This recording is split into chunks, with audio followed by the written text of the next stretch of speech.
Bumi tidak pernah mengandung dan langit tidak pernah menaungi orang yang lebih jujur dari Abu Dzar.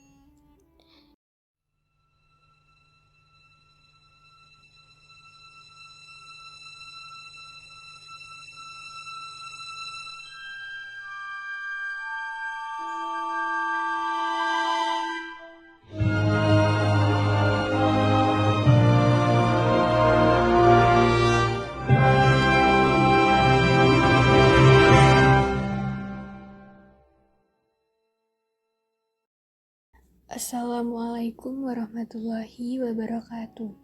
Abu Dzar Al-Ghifari, atau biasa disebut Jundub bin Junadah. Bumi tidak pernah mengandung dan langit tidak pernah menaungi orang yang lebih jujur dari Abu Dzar, kata Muhammad Rasulullah.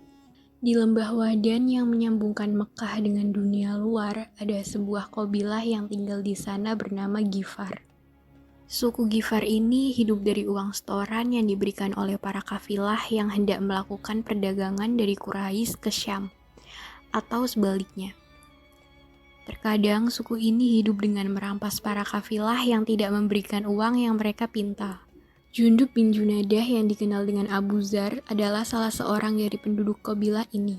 Akan tetapi berbeda dengan lainnya, ia memiliki keberanian hati, otak yang cerdas, dan wawasan yang luas.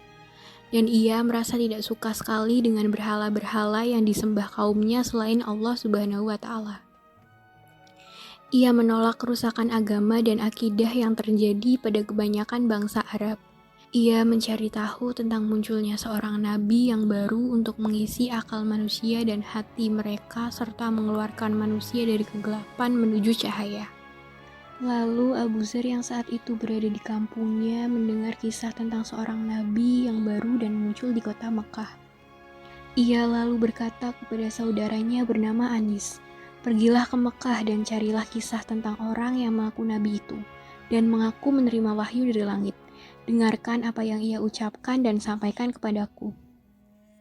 Berangkatlah Anis ke Mekah dan ia berjumpa dengan Rasulullah SAW. Ia pun mendengarkan beberapa sabda beliau.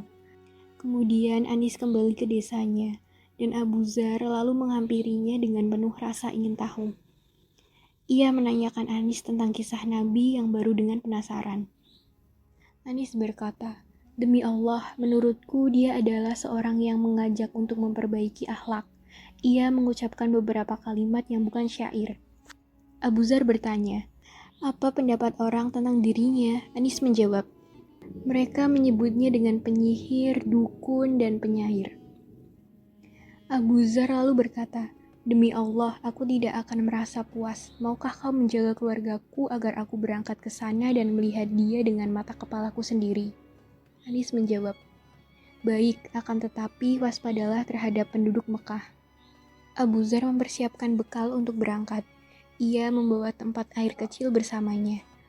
Keesokan harinya ia berangkat menuju Mekah untuk bertemu dengan Nabi SAW dan mengetahui kisah kenabian beliau langsung darinya. Abu Dzar tiba di Mekah dengan diam-diam karena khawatir akan kejahatan penduduknya. Ia telah mendengar kemarahan Quraisy dalam membela Tuhan-Tuhan mereka dan penyiksaan mereka terhadap orang yang mengaku sebagai pengikut Muhammad SAW. Oleh karenanya, ia enggan untuk bertanya tentang Muhammad SAW, karena ia sendiri tidak tahu apa yang ia tanyakan nanti termasuk pendukung atau musuh Muhammad. Begitu malam tiba, Abu Dzar berbaring di dalam masjid. Lalu Ali melintasi Abu Dzar dan Ali tahu bahwa Abu Dzar adalah seorang pendatang. Ali langsung berkata kepadanya, "Ikutilah kami, wahai saudara." Abu Dzar pun mengikutinya dan menginap di rumah Ali. Paginya, Abu Dzar membawa tempat air dan makanannya, dan kembali datang ke masjid tanpa keduanya saling bertanya tentang sesuatu.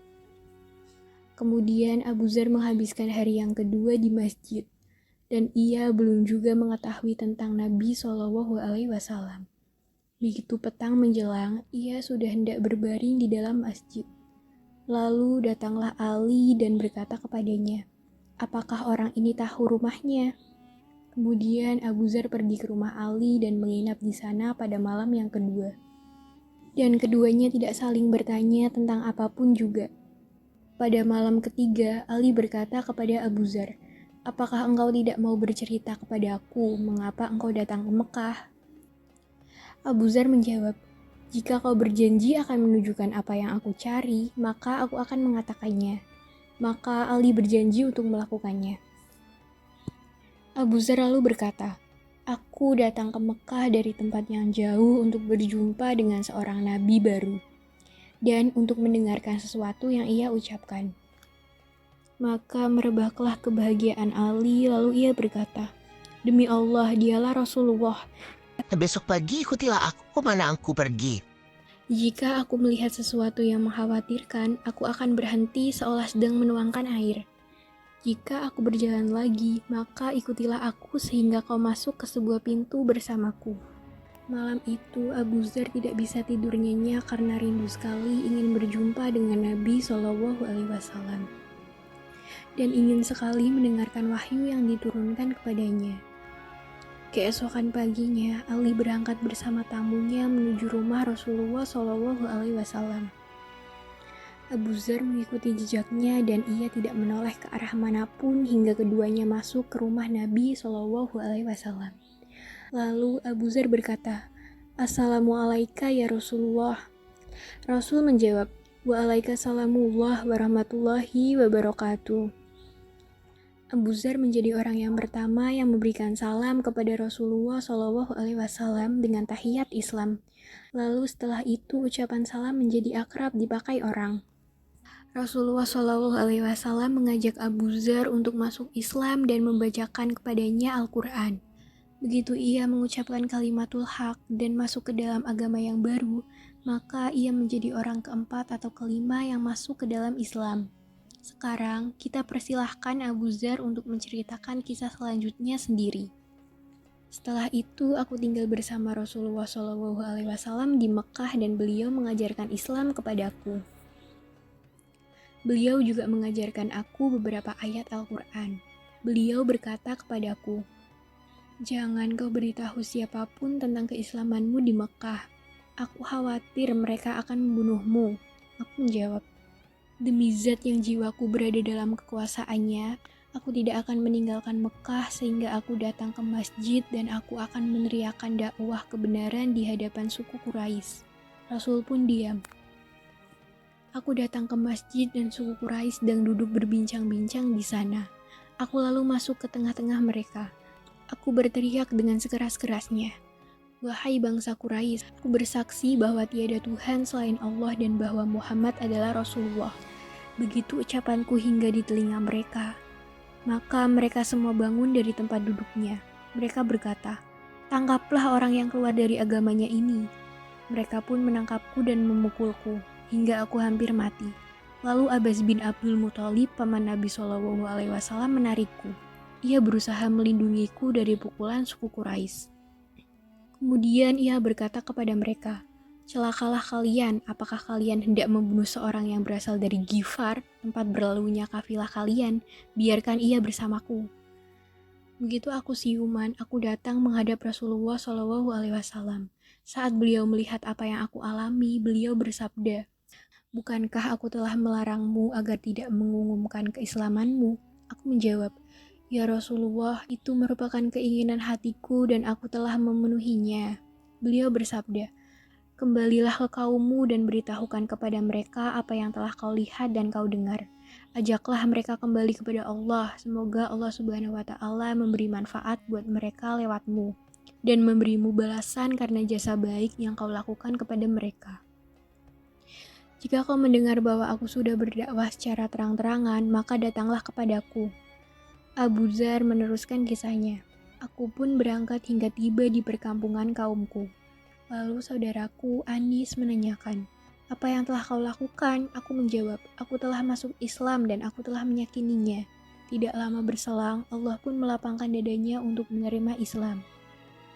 Ia berujar, 'Aku tidak membenci agamamu. Aku kini masuk Islam dan meyakininya juga.' Lalu kami berdua mendatangi ibu kami. Kami mengajaknya untuk masuk Islam. Ia menjawab, 'Aku tidak membenci agama kalian berdua.'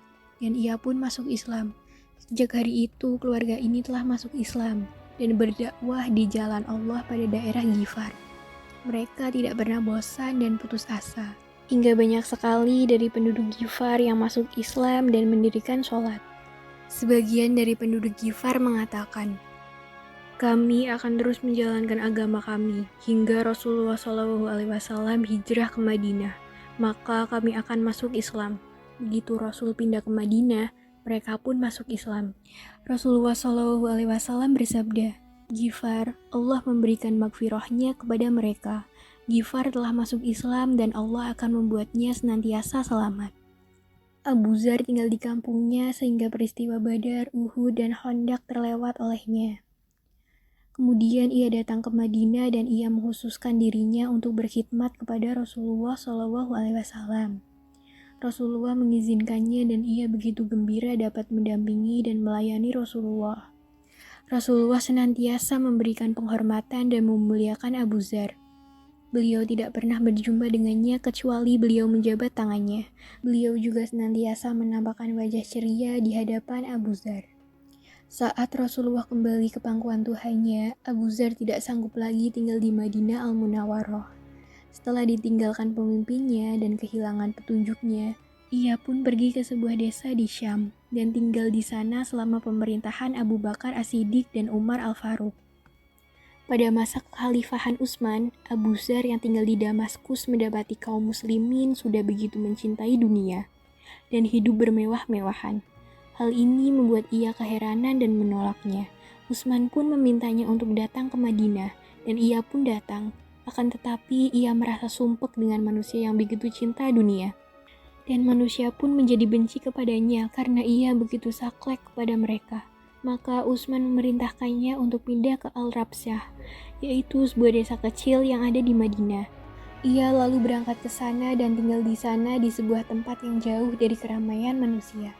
Ia berzuhud dari hal yang manusia miliki, senantiasa dengan apa yang dijalankan Rasul dan kedua sahabatnya yang lebih mendahulukan akhirat daripada dunia. Suatu hari ada seorang yang datang ke rumah Abu Zar dan melihat ke sekeliling rumahnya. Akan tetapi ia tidak menemukan barang apapun. Orang itu bertanya, "Wahai Abu Zar, mana perabotanmu?" Ia menjawab, "Kami memiliki rumah di sana, maksudnya akhirat. Kami mengirimkan perabotan kami yang baik ke sana." Orang itu pun mengerti maksud Abu Zar dan berkata, "Akan tetapi engkau harus memiliki perabotan selagi engkau berada di sini, maksudnya di dunia." Ia menjawab, "Akan tetapi pemilik rumah ini tidak akan membiarkan kami tinggal di sini." Amir adalah pemimpin Syam mengirimkan 300 dinar kepada Abu Zar dan berkata kepadanya, "Gunakanlah uang ini untuk mencukupi kebutuhanmu." Abu Zar menolaknya sambil berkata, "Apakah Amir negeri Syam Abdullah tidak menemukan orang yang lebih miskin dariku?" Pada tahun 32 Hijriah, ajal datang, menjemput sang hamba yang taat beribadah dan hidup zuhud, yang disebut oleh Rasulullah sebagai bumi tidak pernah mengandung dan langit tidak pernah menaungi orang yang lebih jujur dari Abu Zar. Itulah kisah Abu Zar Al-Ghifari. Wassalamualaikum warahmatullahi wabarakatuh.